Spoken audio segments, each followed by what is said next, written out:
Hello everyone, Fixxxer here. So this is the video where I'm going to talk about where I've been, what's been going on, and I'm going to do it while making paychecks in the game Easy Delivery Company. I'm currently playing this on the channel. There'll be a link below if you want to check it out. And since this game can have like story progression while you're taking jobs, what I'm going to do is I'm going to make an edit of just the story progression, if there is any, and then plop it into the playlist. Otherwise, I'm just going to try to avoid any actual progression during this video so it can just stay over in the LP. So if you just want to see that without my off-topic commentary, you can. So to get started, we need to make $300 just for the ice chains, and then we have $125 for the fishing rod. So we got to make $425. Technically a lot more than that, but $425 during this. I don't think I have anything else going on. So like I said, this video is just going to be me chatting about what's been going on. I'm not going to pay too much attention to the story outside of, you know, taking the jobs, because you got to talk to the people to take jobs and you learn stuff there. Anyway, so what is it? It's already May, which is crazy. I've actually recorded maybe 5 or 6 times so far this year, and each time I was not satisfied with what I was doing, because I just don't have the energy. I don't have the energy. So I recorded something and then I'm like, oh god, this is bad. I'm not putting this out here any more time. Isn't it around here? I think it's in here. Hey mate, I've been training myself to eliminate chlorofluorocarbons from the air I breathe so that I could begin to repair the ozone layer. Cool story, bro. Right, so if you haven't been watching my series, I should probably explain this game. I am a new delivery agent for this company, Easy Delivery Company. I just pick up packages and I deliver them, and there is something strange going on in this world. And I don't know what it is yet, but hopefully we will find out. Some of the shop owners are quote-unquote going offline. They still stand there, but they stop responding to things. So something weird is going on, and I don't know what it is. But anyways, if you want to know more, you can always check out the LP. Anyway, yeah, I've tried a few times over the past 6 months or so to record, and just haven't had it in me. And I'm still not there yet, but I miss it. I want to do it a little bit, and here I am. I'm going to pass through this tunnel first, get an idea of where I'm going. Okay, I'm orientated now. We're going to Upton. This is our path. We're going this way. Anyways, so I've been staying with family over the holidays. I stayed with my mom for a few weeks for Christmas, and a few days before Christmas, she was cleaning out the cupboard underneath the sink, and she poked her finger on a needle. Now, like a needle from a syringe or something. My dad had diabetes when he was alive, but it was not one of his needles, she said. She said she's never seen this kind of needle before. So I'm like, Mom, that thing could have been there since before you moved in. You need a tetanus shot. And then, you know, she's like, oh, no, I'm good. I'm like, okay. I'd get a tetanus shot personally, but she's like, I'm good. So the next day, her hand started swelling up. And I'm like, Mom, you need a tetanus shot. You can't let that go. You know, tetanus is nothing to be willy-nilly about, right? So the next day was Christmas Eve, and her hand was swollen more. And she's like, yeah, you're right. I need to go in to urgent care and get this taken care of. And it's Christmas Eve. So there's the radio tower, which we don't care about. I am right here then. So we're almost to Upton already. This goes a lot faster when you're talking all the way through. So my mom's got a dog, and she doesn't like leaving it in the apartment all on its own. So I'm like, okay, I'll take you to urgent care. We'll take my dog, drop it off at someone's house. They could take care of the dog while we go to urgent care.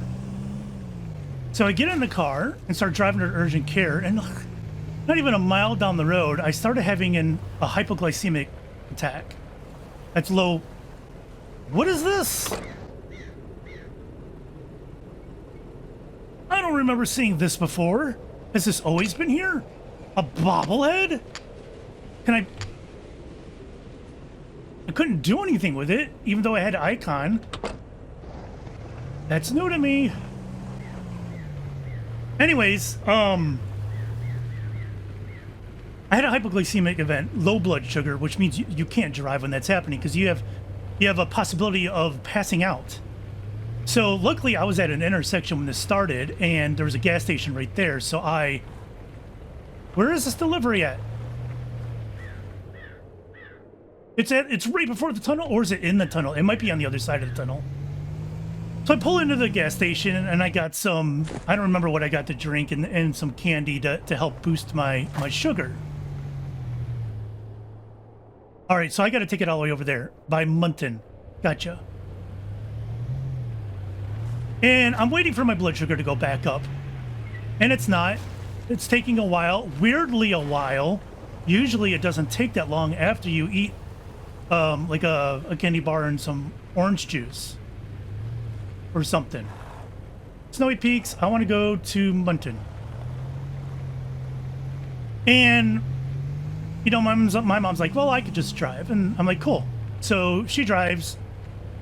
We go to the my sister's house to drop off the dog. And I think it's over this way more. And I get out of the car because I'm going to take the dog inside. I'm in the passenger seat and the dog's on the left side. And I go to walk around the vehicle. And now this is Christmas. There's no snow, but there's like leftover ice and whatnot. And I know how to walk on ice. I grew up in the snow, so I know what I'm doing. But I was in a hurry, right? Because I'm taking my mom to urgent care. So I go to turn around the vehicle, and there's a spot between the driveway and the road. And the driveway is elevated, so it's like a drop at the road. I don't know why I do show you guys with my hands as if you can see. And there's a little ice there, and that's where the back of the car is. So I go to turn to walk around the vehicle, and I turn while I'm standing on ice, which is a bad thing. Here we go. This is a good chunk of cash. Thank you. And what's next? Inner City's going to have the big... Ooh, look at that. Fishing Town. Fishing Town 76. We're doing it. Where do I need to go? Up here? Not a problem. Gotcha. So I go to turn. My foot is on the ice. You don't turn your feet while on the ice like that. And my foot slipped from underneath me.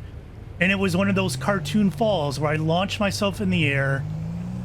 And I landed like it was a bang, bang, bang. I landed on my hip and my back, which then kind of helped hit my head on the ice. I hit it hard. I hit it real hard. I did not pass out, however, but it was enough for me to... I thought I was going to grab my head and feel like blood. But to my amazement, there was no blood. But I know that that doesn't entirely matter. Also, I'm on blood thinners, mind you. So there is concern. So I get up and I go to the door and get the dog. And I run inside to... Uh-oh. Did I go the right way? I needed to turn left there. This is left, right? Correct, I should say. I think I'm good. I need to go... So, wait a minute. It used to say where my job is, right?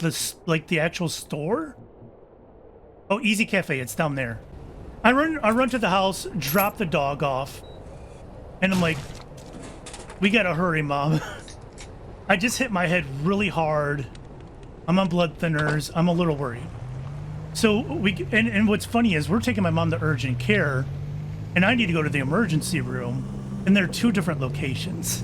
So we drive to urgent care, and I drop my mom off. And I drive myself to the emergency room.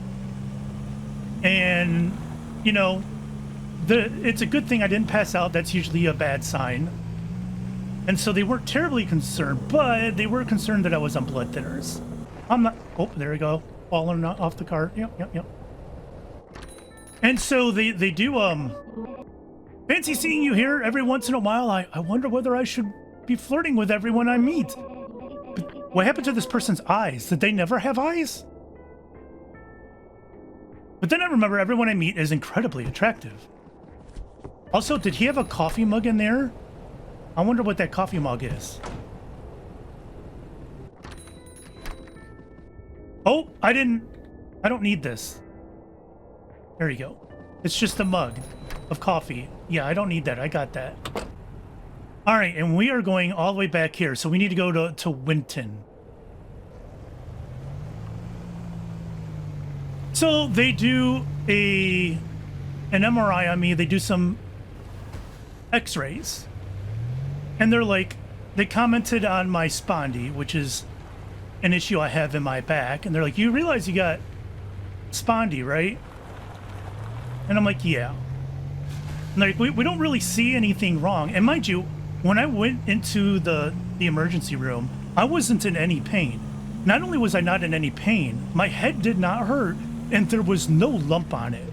Despite me nailing my head on ice, there was no bump on it, which is very strange to me. But anyways, they're like, yeah, you seem all right. You know, you can go. And I'm like, cool. Nothing immediately wrong. And that was that. When I left, by the way, I was in a ton of pain. My back was killing me. My head was killing me.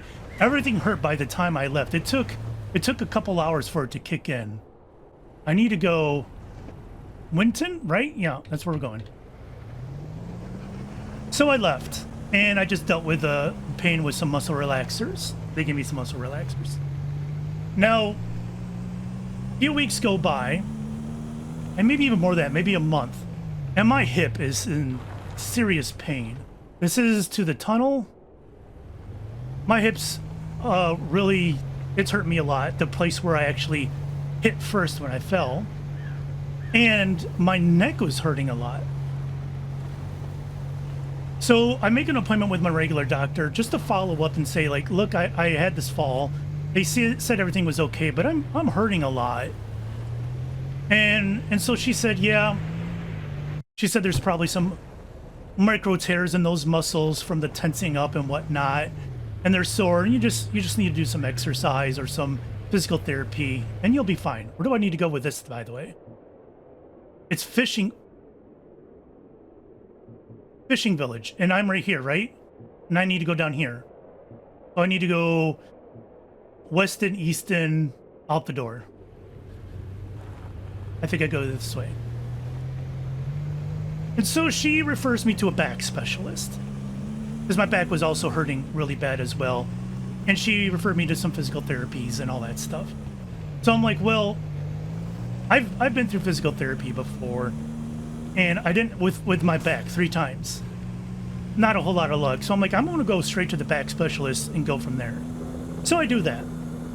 So I go to this specialist, and he's looking at my, he talks to me and whatnot.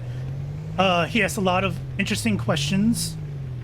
And I told him, I'm like, the fall may have exacerbated my back, but I don't think that's why my back is hurting, because I've had back pain most of my life, various kinds, and some of them pretty severe. So he started asking me questions, and he's like, finally, he's like, so did you play any sports when you were in school? And I'm like, well, yeah, I played a little bit of baseball. I played some soccer. I played some basketball. I even was on the track team.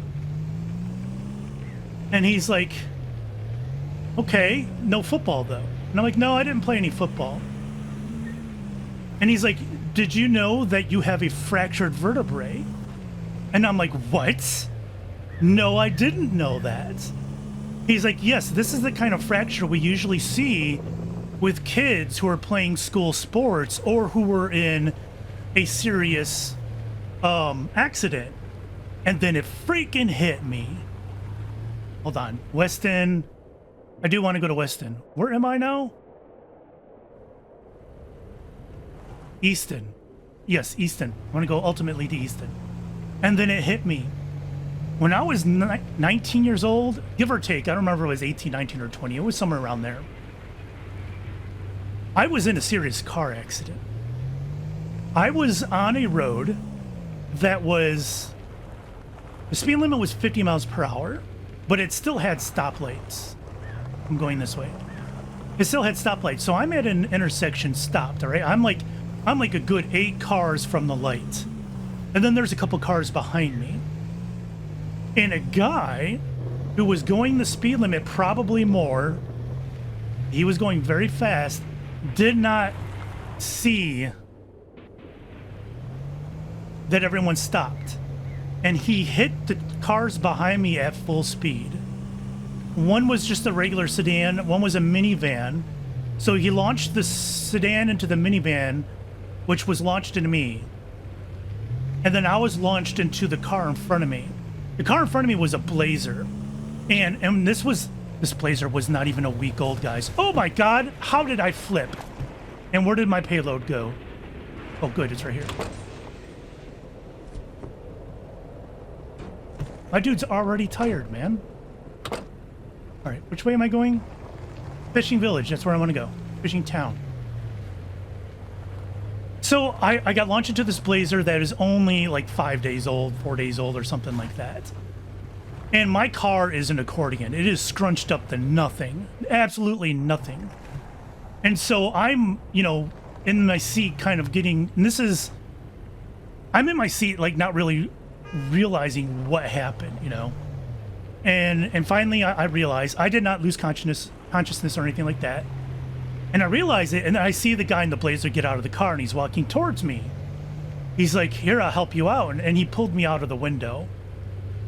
And he asked me if I'm hurt. And I said, I think I'm okay, because I didn't feel anything. I'm like, yeah, I think I'm good. I'm going to Clifton? All right, I think that's this way and to the left. And he said, no, you're not. Don't say that. I'm like, what do you mean? He's like, when the cops come here, do not tell them that you're okay. Do not say anything definitive. Just say you're not sure. Just say you're not sure. I'm like, okay. So this dude who's a lawyer is giving me advice right out the bat. And so, you know, the cops come and all that stuff's taken care of. And then I got to deal with insurance and all that stuff to get my car replaced, all that kind of thing. Meanwhile, I feel just fine. I don't feel injured at all. And we're talking days go by and I feel fine. It wasn't until a good week later. Also, is it getting colder quicker? It feels like it. I feel like I get colder quicker outside. All right. A week later, I start feeling a lot of pain in my back and especially my neck. I had whiplash. And it took a week to kick in, guys. A week. Take this as a lesson to you. It can take a while to kick in. And it was bad. It hurt a lot. And so I went to the doctor and they didn't see a fractured vertebrae or anything like that. I don't know how much they looked for it, though. I like $80. I think I'm going to do $80. It's a heavy package, but it doesn't matter. I'm going to do this. This is in Dampton. So I got to go back and make lefts until I get to Dampton. Okay. I go through physical therapy. Back then, when I was 18, 19, 20, like I said, I don't remember how old I was. And I feel like the therapy made my back worse. And I just kind of dealt with it most of my life. Damn it. And so, fast forwarding back to this doctor I'm seeing, he goes, usually this is an injury that we see with kids in school playing sports, usually football, or kids who have been in major accidents. And I'm like, oh my God. I was in that accident when I was 19. And he's like, oh, well, then it all makes sense. He goes, he's like, well, I can't obviously say, I jumped too far. This is how we know my fall didn't cause the accident. He's got scans from me from 2013 when I had my other physical therapy for my back. They did a scan back then too. And he's like, look, and he shows me on my scan from 2013. He said, I can see your fracture here. And he shows it to me, and I can't read x-rays. There was a crack and whatnot, so I'm guess, okay. But he's like, yeah, so you've had this thing for a while. And he said it makes sense that a violent car accident would do that. And he said that is, well, he can't say that as definitively the culprit. He said it is likely the culprit. And what the culprit was isn't really a concern anyways, because it just has to get fixed. So I've been living a very significant part of my life with a fractured vertebrae. We're talking like lower back. And that explains like all the pain I've been going through. I have to go to the bar, which is by the second road.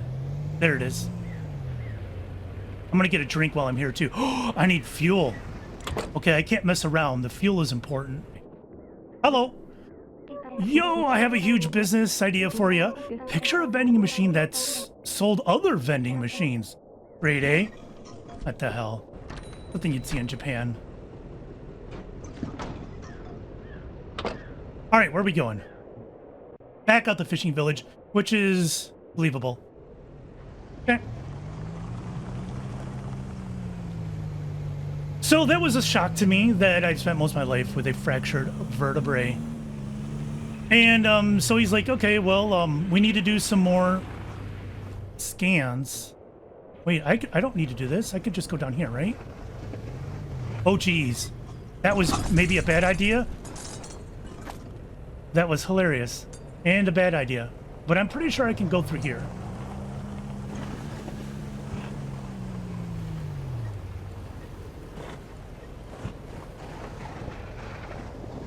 No crashy, no crashy. All right, well, I'm glad they spawned pretty nearby, which is hilarious. These shortcuts never really save me time. I'm finding out. It's possible because I just suck off-road or what.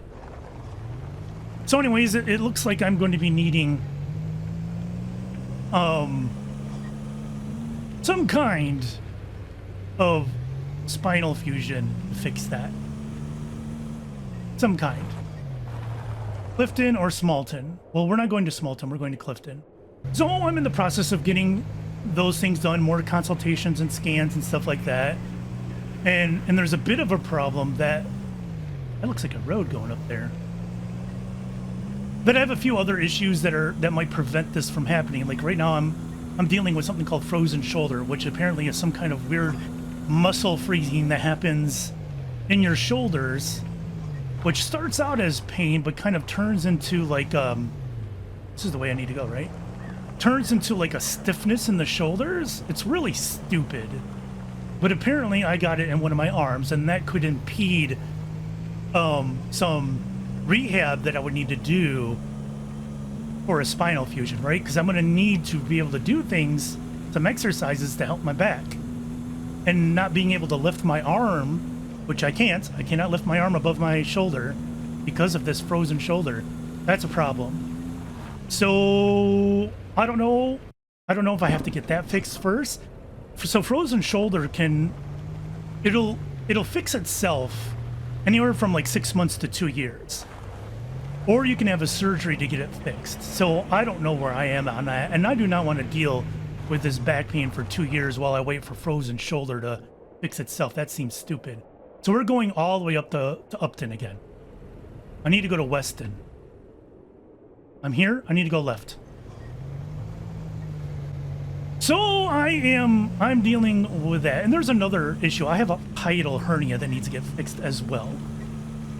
I've had one before, and I've had a surgery to fix it, and I got it again. And again, that's your core, right? That's in the diaphragm. That's your core muscles in there. So that is a problem. Weston? Yes. So that is a problem with rehab, and that can only be fixed by surgery. So I might have to go through 2 surgeries before I can even get my back fixed. So 1 surgery, rehab, 2 surgeries, rehab, and then the 3rd surgery and rehab. Who knows how long that's going to take, and that is so stupid. I hate it. But that is largely what I've been dealing with the past 6 months. You know, aside from even my lupus crap. Oh crap. That's fine. Again, we don't need all these bottles to survive. Game doesn't really care if you lose bottles, which I am thankful for. Upton, up here. So that's it. That's health stuff. And what other health stuff did I add? Oh, for those of you who have allergies, I've had allergies again most of my life. My severe allergies are flu shot, penicillin, and shellfish. Those are my 3 severe allergies. And shellfish is there's different forms of shellfish allergies.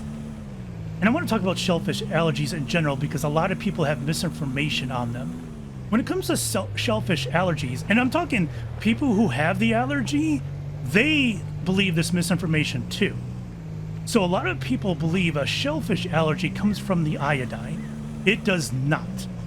Humans cannot be allergic to iodine. They cannot. It is not an allergen. You have iodine in your system right now. You are not allergic to it. Shellfish allergies are to proteins that are often found in various shellfish, not to iodine. So with that cleared up, adjust your behaviors accordingly. Now, with that said, there are different severities of a shellfish allergy. Some people are only allergic to the protein when consuming it. Some people, contact contamination is enough. For me, the contamination of other things, that's enough to set me off. Some people can't even do the smells of shellfish. And when we say shellfish, people usually associate that with shrimp and lobster, but this can extend to things like clams and oysters and whatnot. They got the protein too. I'm going in here, I think. Anyways, I found out while going to a restaurant, I was with my girlfriend and her family, and they ordered like what was it? They ordered loaded fries as a. I need to go to Snowy Peaks. Oh, I need to go in the tunnel.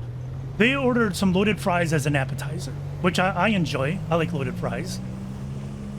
And so the loaded fries come out on the table and everybody's snacking on them as an appetizer. And then we go to place our order. I didn't have any at the time. I didn't grab a fry, luckily. And we go to order, and this is a place that serves seafood. And when a place serves a good amount of seafood, I'll tell the waiter, hey, I'm allergic to shellfish. Because you never know with cross-contamination.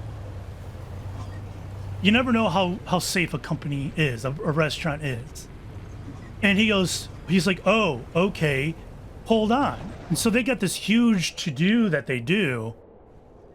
We're going to Munton. So the manager comes out and talks to me about my allergy. I ordered something and whatnot, and then they came back out and they're like, I'm sorry, but we need to tell you that not to eat those loaded fries. I'm going the right way, right? I'm like, what do you mean? He's like, well, we cook our fries in the same oil that we cook our shellfish. And that freaking blew me away. It blew me away.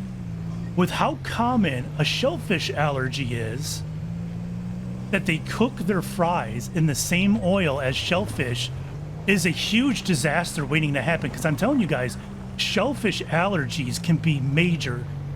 My throat closes up with it. You go through, most people, not everyone, because everyone's different. A lot of people go through anaphylaxis with shellfish, and I do too. And I was blown away. And the fact that they didn't tell me ahead of time. Oh, this is all the way up at the peak.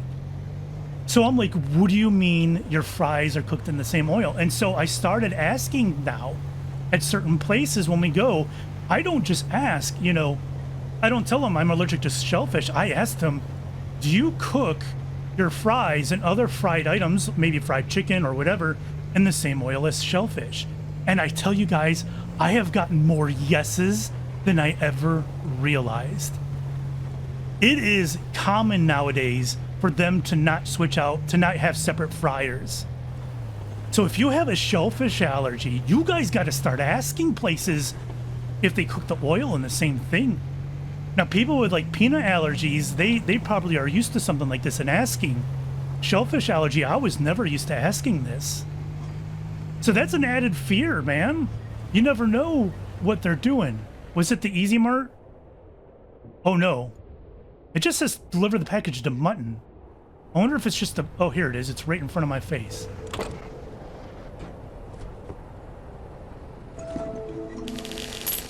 Look at all that cash. All right, look how fast that was getting cold. That is so weird. Oh, I need fuel. Hold on. Oi, maybe I'm too hard on Fixxxer. Maybe life is all about supporting the people you love. Can't expect anything in return. Yeah, okay. Is my guy's tired again. All right, I'm gonna get some more drinks. So, I'm getting colder quicker, and I wonder if that is an effect. Oh gosh, no, I need the drink. Drink it. Look how quick that is. I'm going inside. Look how quick that is. You cannot convince me that it's not getting colder quicker. And it makes me feel like something's happening. Like, look at that. All right, let's get some job. Let's get another big paying job. And then I'll move on to the next conversation. Yeah, I'm gonna do that. It's right here, so it's on the way. We'll do this. All right. Getting out of here. Which way am I going? This way? I really need a low fuel. I need to get fuel first. Right here. I need to go here. Winton. I gotta remember to go to Winton before I run out of fuel. That could be bad. Next up, after shellfish allergy. Oh, Stargate. In November, I don't know if you guys heard, they announced that there's a new Stargate show. I am a massive Stargate fan, like really, really, really massive. I loved all 3 shows, and I'll talk a little bit about the shows for you that, you know, haven't seen it. Now, the new show has Martin Garrow show running. Martin Garrow came in as a writer, I think, in Atlantis, the second show. And he was a young dude. I'm talking like 23 or 24, something like that. He was a young dude. He came in as a young dude, and he ended up writing some of the best stuff for Stargate. So the fact that they got him for the showrunner is a good thing. Not only that, he was very good at writing like personal backstories and like technobabble is what they call it when you're talking about sci-fi techie stuff that doesn't make sense. He's very good at that kind of thing. Making him the showrunner, I think, is a very good call. And then he picked Brad Wright, who was the original creator, one of the original creators, as an executive producer, and Joseph Malazzi as an executive producer. Now, both of those guys wrote a lot for the previous shows. Joseph Malazzi wrote an awful lot for Atlantis and Universe, and I think he was one of the showrunners for Universe as well. I'm very happy that those two are on board. They are Stargate, and the fact that these 3 dudes are involved is a huge, huge plus. Now, there's a couple other guys I wish they got as well, but fine, whatever, and there's still time. But they also got the production designer that Christopher Nolan uses, and they're using fuel. We're going to Winton for fuel, and they're using Industrial Light and Magic, a guy who worked on Andor, to run the special effects.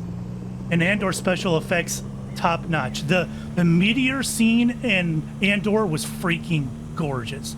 The whole show was gorgeous, and the special effects, they were amazing. So like they are, if I were to grade this like on a scale of 0 to 100%, they're hitting like a 95% on choices so far.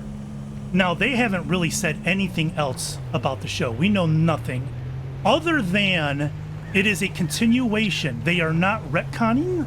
They are not starting over. It is not a reboot. They are recognizing previous canon, which I can tell you as Stargate fans, that is bliss. The biggest fear was that they were going to start over, and they are not. Humph. If Izuku offered mental health service benefits, I'd tell my therapist about you. You're lucky they don't offer benefits at all. That's $58. Go away. I don't know what I should take from that. That's screwed up. I drove right by my pickup for the love of Pete. It's in... Alright. That's fine. Again, we're not trying to progress the game anyway, so I'm not too worried. I'm just talking while driving around. I can edit it out for the people who are here just to see the game or me play the game. I just got to make sure I'm going to the right place, because when you're talking, it can be hard to multitask on where you're going sometimes. especially in the game where there's no indicator of where you are on the map and there's no compass either. That's fine. It should be right over here. So Stargate, for you guys who don't know, is a little different than most sci-fi series, especially nowadays. It's very common for Stargate. I thought this is where... Oh, pawn shot. Okay, there we go.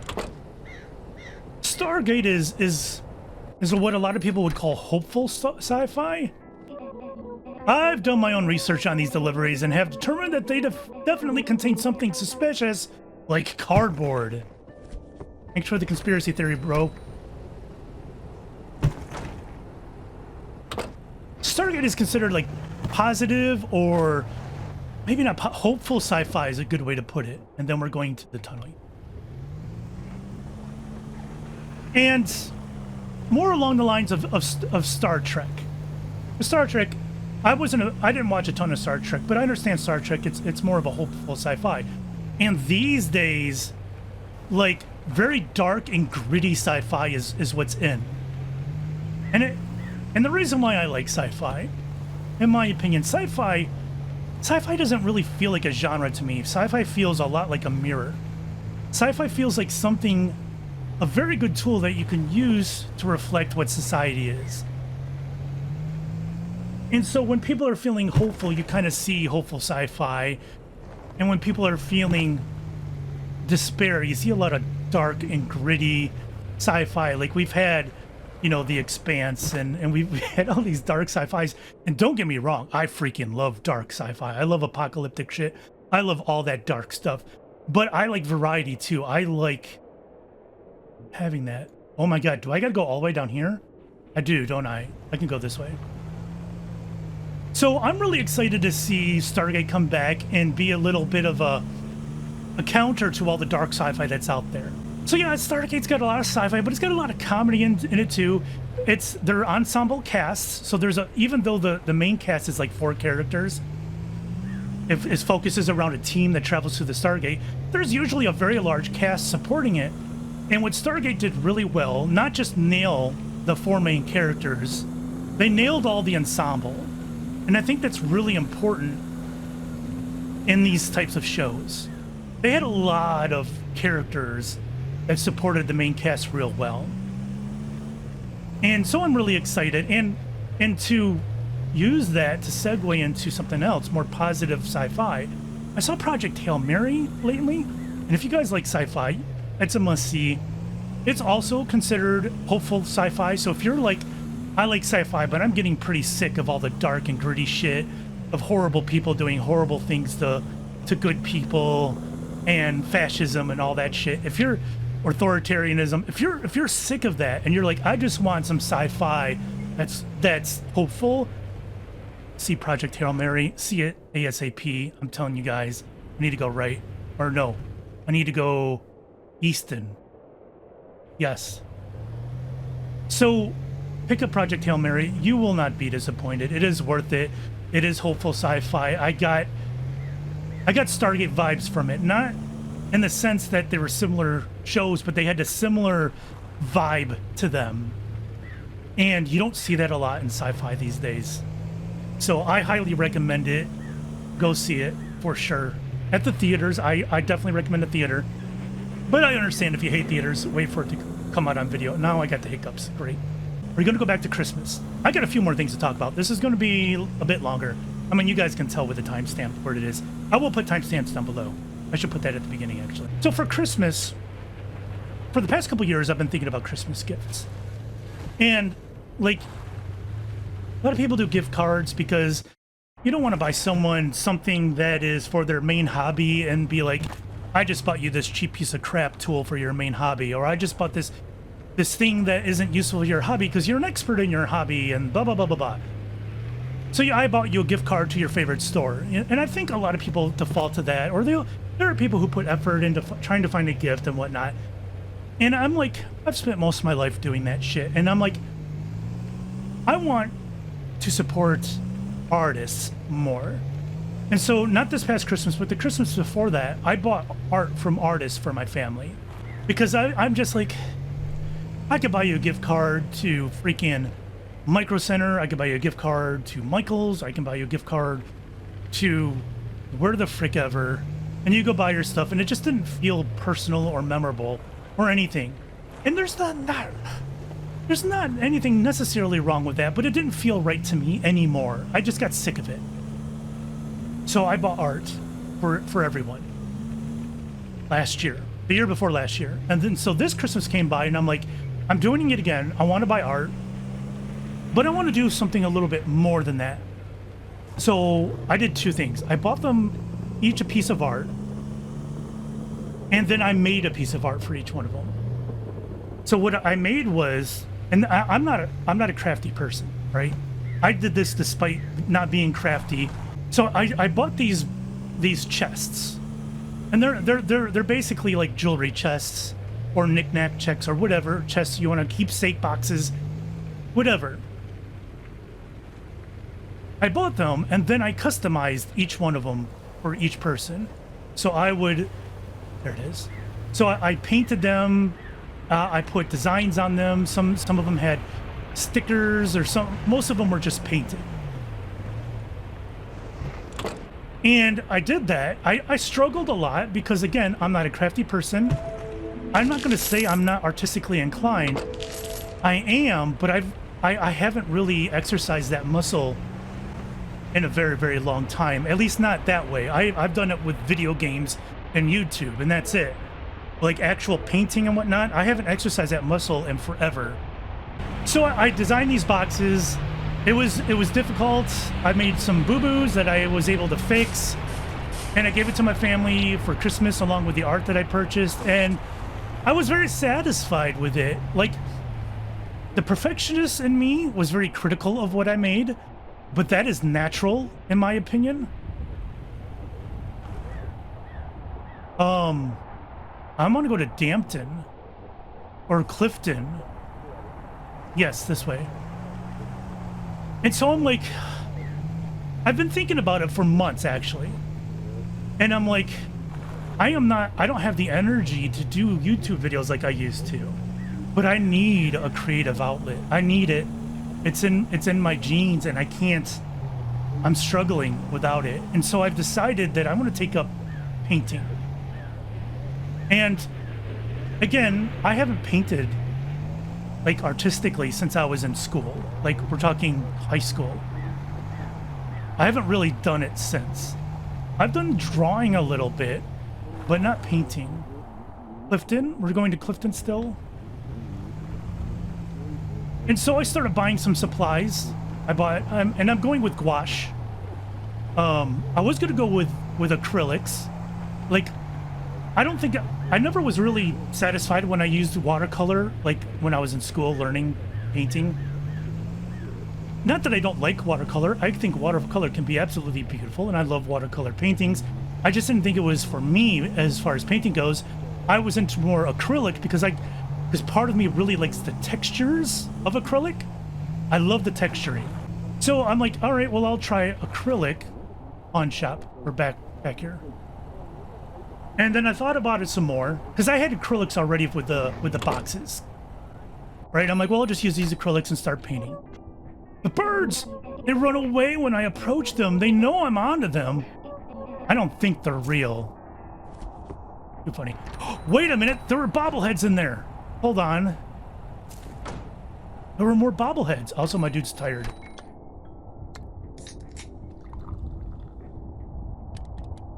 I feel like energy drinks don't fill up my bars as much as they used to. I don't know. Oh, I can't interact with these anyways. I don't know what this clear does. No idea. Oh, wait, that doesn't clear my jobs, does it? No. So yeah, I'm like, yeah, I'll do acrylics because I like the idea of texturing. I love it. This way, and I should make another right? Should be another right up here. I can't see a darn thing. Yeah. But then I decided I'm gonna do gouache instead because I really like how gouache handles itself. There's a setback with, so if you don't know what gouache is, it's like halfway between watercolor and acrylic. When acrylic dries, it's set, right? You can't do anything However, when gouache dries, it can be reactivated with water the same way watercolor can, but it's opaque, more like acrylic. It's very versatile. And I love the way gouache looks. Now, if you don't know, Studio Ghibli paints in gouache. And you know how gorgeous Studio Ghibli is. Not only that, many animated programs that are hand-painted use gouache. A lot of comics use gouache. And I love Studio Ghibli, and I love Sid Mead.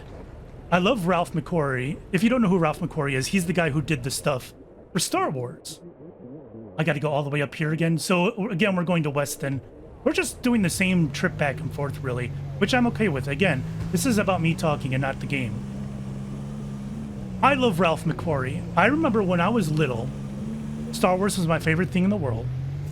And I got my hands on a Star Wars concept art book. And you guys, it freaking changed me seeing the concept art. I'm like, this is gorgeous. This is amazing. I love this guy's work, Ralph McQuarrie. It is gorgeous. And then, you know, from there, you see other guys like Sid Mead, and you see how talented these guys are, and they make these beautiful paintings. I was really into that. So I've always been impressed with gouache. And it's so funny how so many people don't know what gouache is.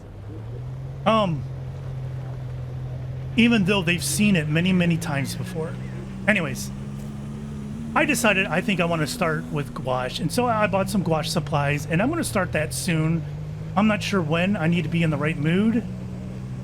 And I'm just going to start with like getting used to how it works, you know, like how to make gradients, how it reacts with water, how to spread it, all these things before I start like actual painting. I'm going to do a lot of practice. And I'm excited for that, to be able to express myself artistically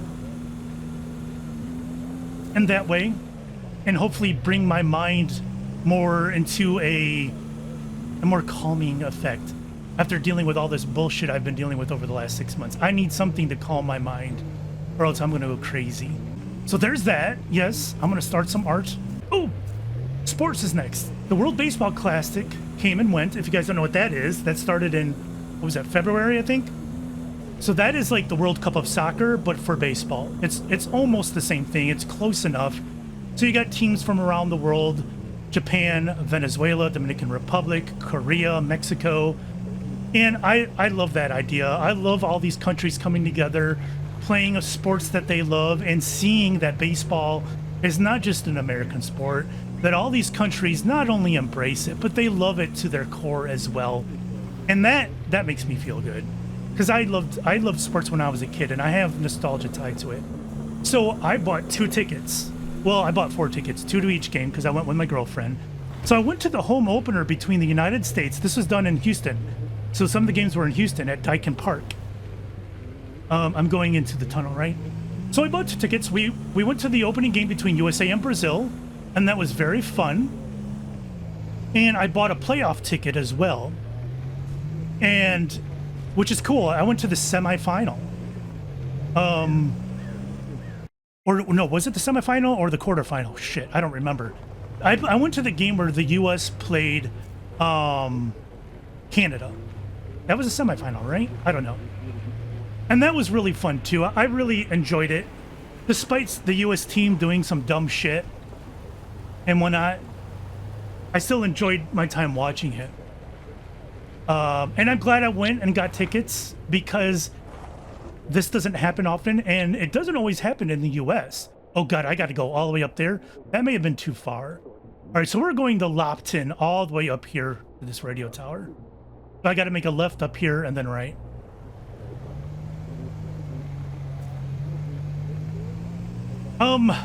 Anyways, yeah, I highly recommend it. I thought it was a once in a lifetime chance. It's probably not going to be in my city again. So it's like, I have to get tickets, right? You have to. Otherwise, I'll have to travel somewhere to watch it. All right, that said, I'm going to move on to the PWHL, which is the Pro Women's Hockey League. Now, my girlfriend and I, we both like hockey. I'm an Oilers fan. I've been an Oilers fan for a long time. I've been through ups and downs with the Oilers. Anybody who's a hockey fan knows Oilers have been kings of the ice and they've been bottom barrel of the ice. They've been both ways. But I enjoy hockey as well, especially playoff hockey. It's hard to beat playoff hockey, in my opinion. So the PWHL, the Pro Women's Hockey League, it's been around since 2023. Then we just got to follow this over here. And the league started with, I think, 6 teams. It was Boston, Montreal, New York, Ottawa, Toronto, and Minnesota. Those were the original 6 teams. Now, I feel like that's kind of a little weird that they chose those cities. It's not that they're wrong cities. Every one of those cities deserves having a hockey team. But the original 6 hockey teams for the NHL, for the men's league, this is back in the 40s. I forget what year it was. Was it 42? Something like that. The original 6 teams were the Detroit Red Wings, the Boston Bruins, Chicago Blackhawks, the Montreal Canadiens, the New York Rangers, and the Toronto Maple Leafs. Those are the original teams. Some of those cities, most of those cities are diehard hockey cities, especially like Detroit. Detroit is literally freaking named Hockey Town, guys.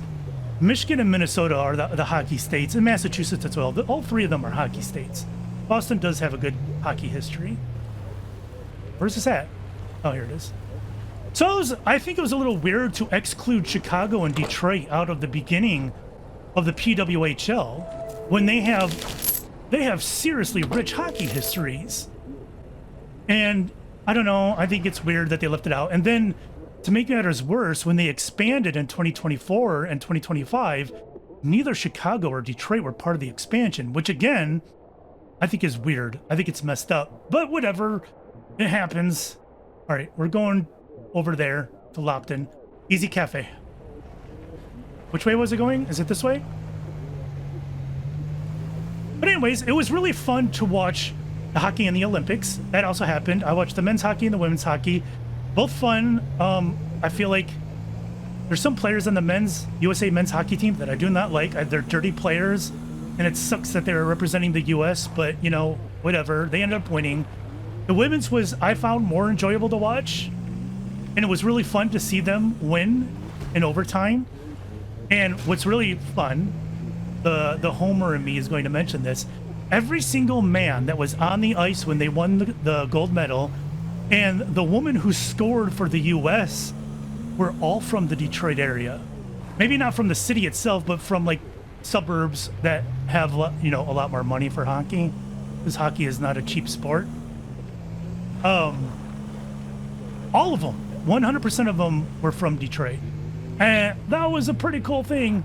I enjoyed watching the women's hockey, and my girlfriend, again, she's a hockey fan. So the PWHL recently announced their expansion for next year. And they announced it's going to be a Detroit team, which is so cool. And I was excited to see that Detroit not only got a team, they're hosting the draft in Detroit in June.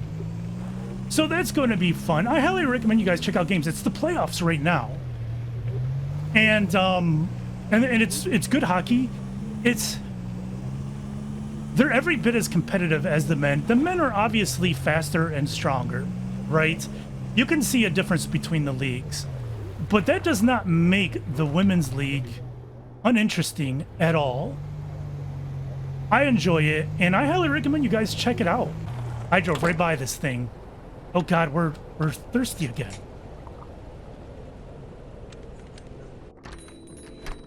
Hello. Fancy seeing you here. If we were binary code, I'd be a 0 because you're the only one I need. That's how binary works, right? It's so weird. Some of these characters are just strange. I love it, though. I love strange. All right, guys, where are we going? We're going down there. So check it out. Like I said, the games are free on YouTube as well, so it doesn't cost you anything to watch. Free on YouTube. Go to the PHWL's site. It's really fun. Okay, I had to take a break because when I record, I'm in a little office. My PC is actually out in the hallway, so it's in the hallway to avoid it pumping heat into the room. But either way, the room still gets hot. and I can't handle heat. My body's got a regulation problem with heat. I got to have it cold. So I had to take a break, crank the AC in my fan, cool the room down so I can keep on recording.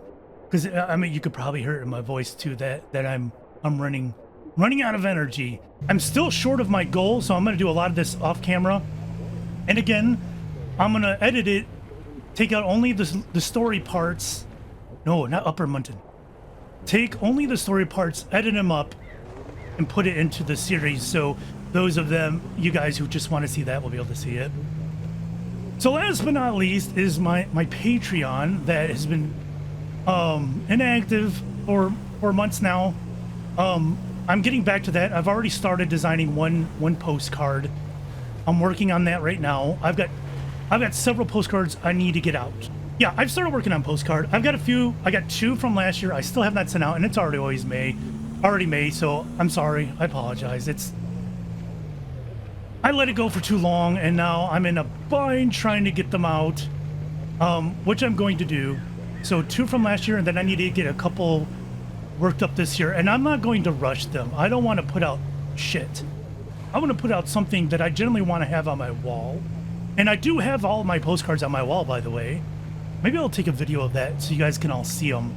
I got them all framed on a wall because I'm happy with almost all of them. Some of them I look back on, I'm like, I could have done a better job. I could have done this, I could have done that. But as a perfectionist, I'm fairly happy with a lot of them, which is not common for me.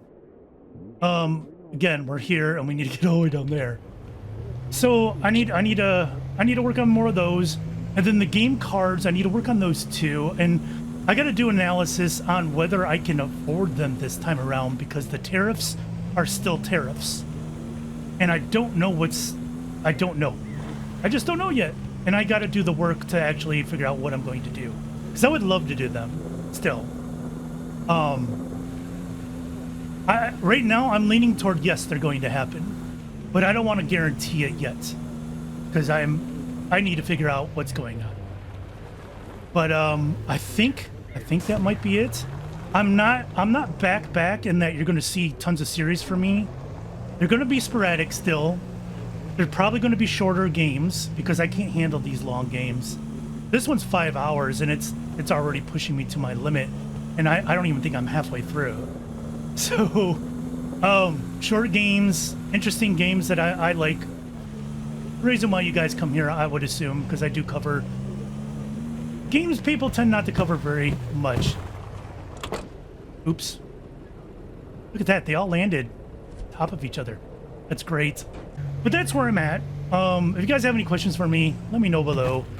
If you have any questions on what else I've been doing or anything like that, you want any clarification, like on the painting stuff or on the PWHL stuff, if any of that interests you, I'll be down in the comments below reading them. I always read the comments. I don't always respond to them. I try to hit a heart. I feel like I don't want to spam people with hearts because hearts are notifications. But I prefer to respond with a heart to let you guys know, hey, I read this, thank you. I'll edit this down, put it in the LP playlist, and it might be its own video or it might just tack onto it. I don't know, we'll see. But for this video, this update on me and my channel, I think that's it. Thank you so much for stopping by and watching this entire, whoever knows how long this thing is. And we'll see you guys either in the Discord or in the comments below. Thank you so much, bye-bye.